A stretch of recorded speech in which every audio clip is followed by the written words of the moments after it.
নির্বাচন যত তাড়াতাড়ি হয় তা আমাদের জন্য ভালো হবে। নির্বাচনের আগে মানুষের সংস্কারের দরকার। সংস্কার ঠিক না থাকলে দেশ ঠিক থাকবে না। সরকার তাড়াতাড়ি আসলে আমাদের ভালো হবে। না, আমরা আগে সংস্কার চাই, তারপর নির্বাচন। প্রধান উপদেষ্টার সঙ্গে বৈঠকের পর বিএনপি বলছে তারা সন্তুষ্ট নয়, ডিসেম্বরের মধ্যেই নির্বাচন চায়। জামাত বলছে ডিসেম্বর থেকে জুনের মধ্যে নির্বাচন হলেই হবে, কিন্তু এনসিপি বলছে তারা সংস্কারের পূর্বে নির্বাচন চায় না। জনগণ কি চায়? কালের কণ্ঠের নিয়মিত বিশেষ আয়োজন জনতার কণ্ঠে আপনিও জানাতে পারেন আপনার স্বাধীন মতামত। সাথে আছি আমি আবির আহমেদ। নির্বাচন তো ডেট দিছে, সামনের বছর 26 সালে দিবে। ইনশাল্লাহ নির্বাচন 26 সালে দিলে ভালো হবে, সবাই খুশি হবে। নির্বাচনটা ভালো হলে ব্যবসা বাণিজ্য সব থেকে ভালো হবে ইনশাল্লাহ। যখন সবাই চাই তখন আমরা চাবো যে এভাবে নির্বাচন হোক। নির্বাচন তো সবাই দরকার, আমরা জনগণ, আমাদের নির্বাচন প্রয়োজন আছে। আমরা দেখি জানতে চাই যে মানে আমাদের দেশে নির্বাচন হোক। নির্বাচন যত তাড়াতাড়ি হয় তা আমাদের জন্য ভালো হবে। কেন এই এখন কোনো সরকার আছে, কোনো ইন্ডাস্ট্রি কোনো ইয়া নাই, সব বন্ধ। কিছু বুঝছেন? আর কই আমাদের তো নিরাপত্তা ইয়া নাই। আমরা তো এই বেতন লেবারের মতনে আছে, আমাদের কোনো ইয়া হয়েছে হয় নাই। তো আমরা চাইতেছি একটা সরকার আসুক, ভালো মতো দেশ চালাক। আমরা ভ্যান গাড়ি চালাই, মনে করেন আঙ্গো ইনকাম নাই, কাম নাই, ব্যবসা বাণিজ্য নাই, কিছুই নেই। সরকার তাড়াতাড়ি আসলে আমাদের ভালো হবে। কখন দিবে তারা তাড়াতাড়ি দিতে বলেন, এই হলো আমাদের কথা। না সংস্কার শেষ করলে তো আমরা বাতে মরে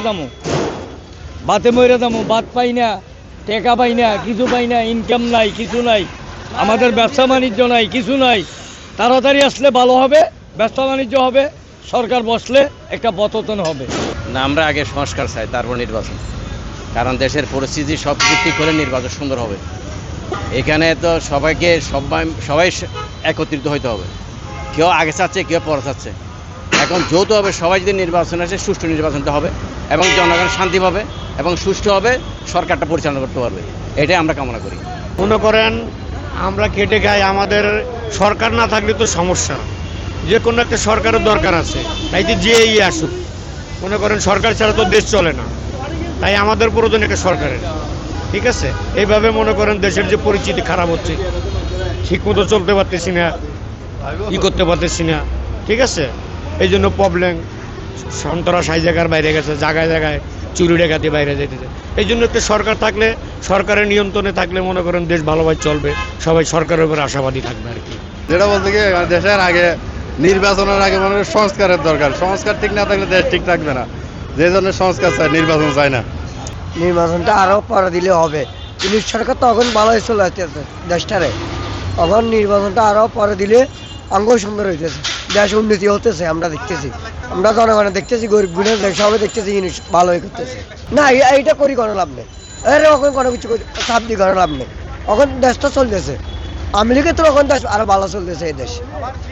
এই দেশ বিএমপি এই বেলে চালাতে পারবো না। এখন ইউনিভার্সিটির দরকার, বা দুর্নীতিবাজ, ধান্দাবাজ সব বন্ধ হয়ে যাবে ইউনিভার্সিটি আরও 2 বছর থাকলে। নির্বাচনটা আসলে এখন দেওয়া ঠিক হবে না। ঠিক আছে, দেশে আগে প্রাথমিক যে সংস্কারটা, নির্বাচন হওয়ার জন্য যে সংস্কারটা, সেটা প্রয়োজন আছে। ঠিক আছে, সংস্কার বলতে এখন মনে করেন যে পরিপূর্ণ সংস্কারের কথা কেউ বলতেছে না। ঠিক আছে, নির্বাচন হওয়ার জন্য যে সংস্কারটা দরকার সেটা তো করতে হবে। সেটার বাইরে আপনি যদি একটা নির্বাচন করতে যান, সংস্কারের প্রাথমিক যে সংস্কারটা সেটা যদি করা ছাড়া আপনি নির্বাচনে যান, সেটাতে গন্ডগোল হবেই স্বাভাবিক। কারণ আমাদের দেশের নির্বাচন কাঠামোটা হচ্ছে আপনার সমস্যা, আগা থেকে গোড়া পর্যন্ত সমস্যা। তারপরেরটা হয়তো কোনো একটা সরকার আসলে সেটা পরবর্তীতে অন্য কোনো সংস্কার যদি তারা করতে চায় তারা করতে পারে, কিন্তু প্রাথমিক যে সংস্কারটা সেটা আগে করতে হবে নির্বাচনের আগে। এছাড়া নির্বাচনটা দেওয়া আমার মতে, আমি একজন জনগণ হিসাবে আমার মনে হয় না নির্বাচনটা সংস্কার আগে দেওয়া উচিত হবে।